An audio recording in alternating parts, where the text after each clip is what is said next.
আসসালামু আলাইকুম রহমতুল্লাহ বরকাতুহ ইন্নাল হামদুলিল্লাহ ওয়াসসালাতু ওয়াসসালামু আলা রাসূলিল্লাহ ওয়া আলা আলিহি ওয়া আসহাবিহি ওয়া মান ওয়ালা আম্মা বাদ। সুপ্রিয় দর্শক শ্রোতা ভাই বোনেরা, আজকাল অনেক অভিভাবক, অনেক বাবা মা আমাদের কাছ থেকে এমন কোনো আমল, এমন কোনো দোয়ার কথা জানতে চান যে আমল বা দোয়া করলে আল্লাহ সুবহানাহু ওয়া তাআলার কাছ থেকে নিজের সন্তান এবং নিজের অধীনস্থদের উজ্জ্বল আগামী সুন্দর ভবিষ্যৎ এটা আশা করা যেতে পারে, আল্লাহ সুবহানাহু ওয়া তাআলার কাছ থেকে চেয়ে নেওয়া যেতে পারে। সত্যি আজ একজন অভিভাবকের, একজন বাবার, একজন মায়ের সবচাইতে বড় দুশ্চিন্তার কারণ হলো নিজের সন্তানের উজ্জ্বল ভবিষ্যৎ নিশ্চিত করতে পারা। এর চাইতে বড় চ্যালেঞ্জের বিষয় এ যুগে আর নেই বললেই চলে। তো এই জন্য কোরআনে কারীম থেকে আজ আমরা 4টি আমলের কথা বলবো, যে আমলগুলো করলে ইনশাআল্লাহ আমাদের সন্তানের উজ্জ্বল ভবিষ্যৎ আমরা আশা করতে পারি। যারা অবিবাহিত তারাই আমলগুলো করতে পারি, তাদের ভবিষ্যতে যে সন্তান আসবে তাদের জন্য আল্লাহ সুবহানাহু ওয়া তাআলার কাছ থেকে আগে থেকে আমরা দোয়া করে নিতে পারি, চেয়ে নিতে পারি, তারা যেন নেক হয়, তারা যেন সৎ হয়, তারা যেন ভালো মানুষ হয়, তারা যেন চক্ষু শীতলকারী হয়, নয়ন জোড়ানোর মতো সন্তান হতে পারে। আর যারা বিবাহ করেছেন, সন্তান হয়েছে, তাদের সন্তানগুলো যেন ভালো হয়, সেই জন্য আমরা দোয়াগুলো এবং আমলগুলো করতে পারি। আর যাদের এখনও সন্তান হয়নি কিন্তু বিয়ে করেছেন, তারা সন্তানের আশা করছেন, সন্তান চাইছেন আল্লাহর কাছে, তারাও এই দোয়াগুলো আমরা করতে পারি। তার ভিতরে প্রথম আমলটি বর্ণিত হয়েছে সূরা আলে ইমরানের 38 নম্বর এবং 39 নম্বর আয়াতে। 38 নম্বর আয়াতে আল্লাহ সুবহানাহু ওয়া তাআলা তার একজন নবীর কথা উল্লেখ করছেন, যিনি ছিলেন জাকারিয়া আলাইহিস সালাম। বাইতুল মাকদিসে তিনি আল্লাহ সুবহানাহু ওয়া তাআলার কাছে দোয়া করেছিলেন, রব্বি হাবলি মিন লাদুনকা যুররিয়াতান তাইয়্যিবাহ ইন্নাকা সামিউদ দুআ।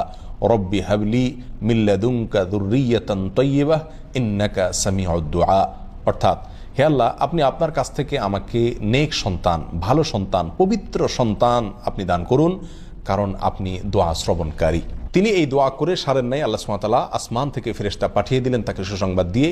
তিনি মেহরাবে সালাত আদায় করছিলেন আর ফেরেশতারা এসে বলছিলেন যে আল্লাহ সুবহানাহু ওয়া তাআলা আপনাকে সুসংবাদ দিচ্ছেন, এমন একটা সন্তানের যার নাম হবে ইয়াহিয়া এবং তার ভিতরে 4টি গুণ থাকবে। নাম্বার 1, সে মুসাদ্দিকাম বিকালিমাতিন মিনাল্লাহ, আল্লাহর কালিমায় সত্যায়নকারী হবে, ইমানদার হবে। আর দ্বিতীয় গুণ হবে সে সাইয়্যেদ হবে, নেতা হবে। তৃতীয় গুণ হবে সে হাসুর হবে, অর্থাৎ বিবাহ শাদী করবে না এবং নারী থেকে দূরে থাকবে, অর্থাৎ তার জীবনকে, গোটা জীবনকে আল্লাহর জন্য উৎসর্গ করবে। যদিও বিবাহ শাদী না করে শুধুমাত্র আল্লাহর ইবাদত বন্দেগীর জন্য নিজের জীবনকে কাটিয়ে দেওয়া, এটা আমাদের শরীয়তে নির্দেশিত নয়, এটা তার জন্য ছিল স্পেশাল। যাই হোক, 4 নম্বর গুণ হলো তিনি নবিয়্যুম মিনাস সালিহিন, একজন নবী হবেন, নেককার মানুষ হবেন। তাহলে জাকারিয়া আলাইহিস সালাম এই দোয়া আল্লাহ সুবহানাহু ওয়া তাআলার কাছে করেছেন সুন্দর এবং নেক সন্তানের জন্য, ভালো সন্তানের জন্য। আল্লাহ তাআলা তাকে সেই সন্তান দিলেন এবং সে সন্তান ভালো সন্তান হিসেবে আল্লাহ সুবহানাহু ওয়া তাআলা অগ্রিম ঘোষণা দিয়ে দিলেন। আর সে দোয়াটি আবারও বলছি, রব্বি হাবলি মিন লাদুনকা যুররিয়াতান তাইয়্যিবাহ ইন্নাকা সামিউদ দুআ। দ্বিতীয় আমলটি হলো ইব্রাহিম আলাইহিস সালামের। ইব্রাহিম আলাইহিস সালাম তিনি আল্লাহ সুবহানাহু ওয়া তাআলার কাছ থেকে সন্তান চেয়ে একটি দোয়া করেছিলেন, যার ভাষা ছিল রব্বি হাবলি মিনাস সালিহিন, রব্বি হাবলি মিনাস সালিহিন, অর্থাৎ হে আল্লাহ, আপনি আমাকে নেক সন্তান দান করুন। সূরা সফাতের 99 নম্বর আয়াতে এই দোয়াটি বর্ণিত হয়েছে। ইব্রাহিম আলাইহিস সালামের এই দোয়ার পরিপ্রেক্ষিতে আল্লাহ সুবহানাহু ওয়া তাআলা বলেন, ফাবাশশারনাহু বিগুলামিন হালিম, এই দোয়ার প্রেক্ষিতে আমি তাকে সুসংবাদ দিয়েছি, একটা ধৈর্যশীল সন্তান তাকে দান করবে এই মর্মে। এবং সেই ধৈর্যশীল সন্তান হিসাবে আল্লাহ সুবহানাহু ওয়া তাআলা যাকে দিয়েছেন তিনি হলেন ইসমাঈল আলাইহিস সালাম, যার বংশে জন্মগ্রহণ করেছেন আমাদের নবী মুহাম্মদ সাল্লাল্লাহু আলাইহি ওয়াসাল্লাম। তাহলে ইব্রাহিম আলাইহিস সালাম এমন এক সন্তান আল্লাহর কাছে চেয়ে নিলেন, যেই সন্তান পৃথিবীর ইতিহাসে অন্যতম সেরা নবীদের মধ্য থেকে একজন, যার নাম ছিল ইসমাঈল। আর সেই সন্তান তিনি লাভ করেছেন যে দোয়া পড়ে, সেটি হলো রব্বি হাবলি মিনাস সালিহিন। অতএব আমরাও এই দোয়া করতে পারি আমাদের সুন্দর আগামীর জন্য, সন্তানদের সুন্দর ভবিষ্যতের জন্য এবং নেক সন্তানের জন্য, রব্বি হাবলি মিনাস সালিহিন। 3 নম্বর আমল হলো, দোয়াটি হলো রব্বানা হাবলানা মিন আজওয়াজিনা ওয়া যুররিয়াতিনা কুররাতা আয়ুন ওয়াজআলনা লিল মুত্তাকিনা ইমামা।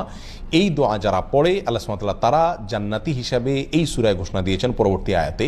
তো এই আয়াতের মধ্যে নেক সন্তান চাওয়ার কথা বলা আছে, রব্বানা হাবলানা মিন আজওয়াজিনা ওয়া যুররিয়াতিনা কুররাতা আয়ুন, অর্থাৎ আল্লাহ এমন স্ত্রী সন্তান আমাদেরকে দান করুন যে স্ত্রী সন্তান আমাদের চোখ জুড়াবে, আমাদের নয়ন জুড়াবে, চোখ শীতল করে দিবে এবং তারা মুত্তাকিদের ইমাম হবে।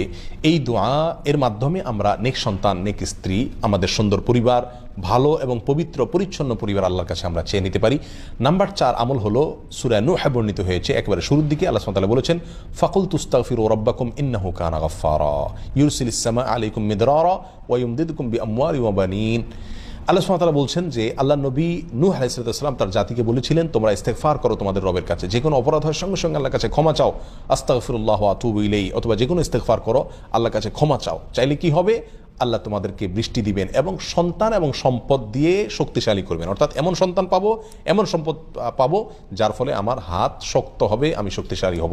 তার মানে নেক সন্তান ইনশাআল্লাহ আশা করা যেতে পারে ইস্তেগফারের মাধ্যমে। তবে মনে রাখতে হবে শুধু দোয়া করলেই হবে না, আমাকে বাবা এবং মা হিসাবে, অভিভাবক হিসাবে আদর্শ মানুষ হতে হবে, আল্লাহর কাছে পাশাপাশি দোয়া করতে হবে এবং তারা যেন ভালো মানুষ হয় সেরকম ভালো পরিবেশ তাদেরকে দিতে হবে এবং অন্যান্য শর্তগুলো ফুলফিল করতে হবে। তাহলে ইনশাআল্লাহ আমাদের দোয়াগুলো আল্লাহ সুবহানাহু ওয়া তাআলা শুনবেন এবং আমরা সুন্দর ভবিষ্যৎ তাদের নিশ্চিত করতে পারবো। আল্লাহ তাআলা আমাদের সকলকে এমন সন্তান দান করুন যে সন্তান আমাদের চোখ জোড়াবে, নয়ন জোড়াবে, অন্তরকে শীতল করবে। জাযাকুমুল্লাহ ওয়া আখিরু দাওয়ানা আনিল হামদুলিল্লাহি রাব্বিল আলামিন। ওয়াসসালামু আলাইকুম ওয়া রাহমাতুল্লাহি ওয়া বারাকাতুহু।